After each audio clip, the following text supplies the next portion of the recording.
क्या बिटकॉइन सच में फ्यूचर की करेंसी है? एक ऐसी करेंसी जो ना किसी गवर्नमेंट के कंट्रोल में है ना किसी बैंक के, फिर भी वर्ल्ड के टॉप लीडर्स जैसे कि डोनाल्ड ट्रंप इसको प्रमोट कर रहे हैं और बिलियन डॉलर कंपनी जैसे कि ब्लैक रॉक इसमें इन्वेस्ट कर रही है। सबसे पहले आप एक कॉफी लीजिए और आराम से इस वीडियो को एंड तक देखिए, क्योंकि वीडियो के एंड तक आपको ये समझ में आ जाएगा कि बिटकॉइन क्या है, कैसे काम करता है और क्यों ये वर्ल्ड का सबसे सिक्योर डिजिटल पेमेंट सिस्टम है।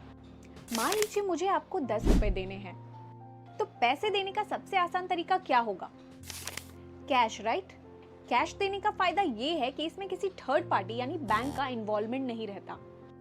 इसे कहते हैं पीयर टू पीयर ट्रांजैक्शन, जिसमें हम दोनों डायरेक्टली कनेक्टेड होते हैं। लेकिन अगर आप और मैं दो अलग शहर में रहते हैं तो आप मुझे कैश कैसे देंगे? Not possible, right? In that case आप मुझे बैंक ट्रांसफर कर सकते हैं या किसी और पेमेंट सॉल्यूशन का यूज कर सकते हैं।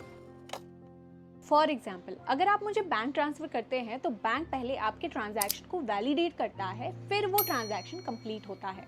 तो यहाँ पे सारा काम एक थर्ड पार्टी यानी बैंक कर रही है।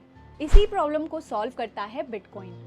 बिटकॉइन एक डिजिटल करेंसी है जो डिसेंट्रलाइज्ड होती है। इसका मतलब है कि इस पर किसी गवर्नमेंट या बैंक का कंट्रोल नहीं है, जो पीयर टू पीयर नेटवर्क पर काम करता है बिना किसी थर्ड पार्टी के इन्वॉल्वमेंट के। मतलब आप अपने पैसे किसी को भी ट्रांसफर कर सकते हैं बिना किसी बैंक या पेमेंट सॉल्यूशन के इन्वॉल्वमेंट के। बिटकॉइन को क्रिएट किया था एक अननोन इंसान जिसका नाम था सतोशी नाकामोटो। क्या आपके मन में ये सवाल आया कि आप बिना किसी बैंक के इन्वॉल्वमेंट के डायरेक्टली इंटरनेट से पैसे ट्रांसफर कर रहे हो, जिसमें ना कोई आपके बैलेंस का रिकॉर्ड रख रहा है ना कोई ट्रांजैक्शन का? Sounds weird, right? आखिर ये कैसे पॉसिबल है? चलिए इसको एक एग्जाम्पल से समझते हैं।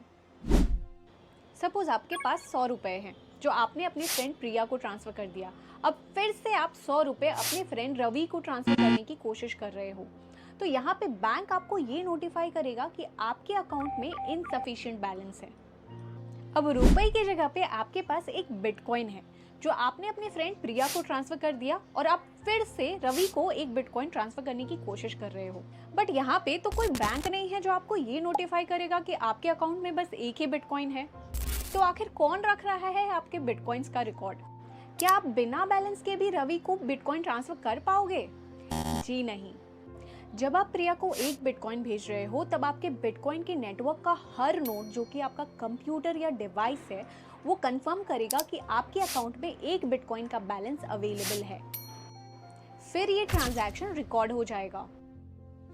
यहाँ बिटकॉइन आपके हर ट्रांजैक्शन को वैलिडेट करके एक ब्लॉक्स में डालता है और ये ब्लॉक्स एक चेन में लिंक्ड होते हैं। इसे हम ब्लॉकचेन कहते हैं। ये ट्रांजैक्शंस बिटकॉइन नेटवर्क के नोड्स के द्वारा वेरीफाई होते हैं। हर ट्रांजैक्शन को वेरीफाई करने के लिए नेटवर्क का हर नोड या कंप्यूटर काम करता है। जैसे अगर किसी ने फेक ट्रांजैक्शन किया तो नेटवर्क का हर नोड इसे रिजेक्ट कर देगा, और अगर ट्रांजैक्शन वैलिडेट हो गया तो ये परमानेंटली रिकॉर्ड हो जाएगा और बाद में इसे कोई भी चेंज नहीं कर सकता। बिटकॉइन का सबसे सिक्योर फीचर ये है कि हर यूजर के पास एक प्राइवेट की होती है। इस प्राइवेट की को आप पिन के जैसा समझ सकते हैं, क्योंकि इससे ही आप अपने बिटकॉइन को एक्सेस कर पाएंगे। जैसे अगर मैंने अपना बिटकॉइन वॉलेट क्रिएट किया तो मुझे एक पब्लिक की मिलेगी जिसे मैं किसी के साथ भी शेयर कर सकती हूँ। अकाउंट नंबर के जैसा ही समझ लीजिए। अगर आप मुझे बिटकॉइन भेजना चाहते हैं तो मैं आपको अपना पब्लिक की शेयर करूंगी। आप अपने बिटकॉइन को स्टोर करने के लिए वॉलेट्स का यूज कर सकते हैं। वॉलेट का काम है कि आपकी प्राइवेट कीज और पब्लिक एड्रेस को मैनेज करना, जिससे आप अपने बिटकॉइन को भेज या रिसीव कर सकते हैं। बिटकॉइन खरीदने के लिए इंडिया में CoinDCX जैसे प्लेटफॉर्म्स का आप यूज कर सकते हैं। मान लीजिए आपने CoinDCX से बिटकॉइन खरीद लिया, तो आप उसे अपने वॉलेट में भी ट्रांसफर कर सकते हैं। बिटकॉइन को सिक्योरली स्टोर करने के लिए आप अपने हार्डवेयर वॉलेट का भी यूज कर सकते हैं, जैसे लेजर या ट्रेजर वॉलेट। ये वॉलेट्स आपके प्राइवेट कीज को ऑफलाइन रखते हैं, जो सबसे सिक्योर मेथड है अपने बिटकॉइंस को स्टोर रखने का।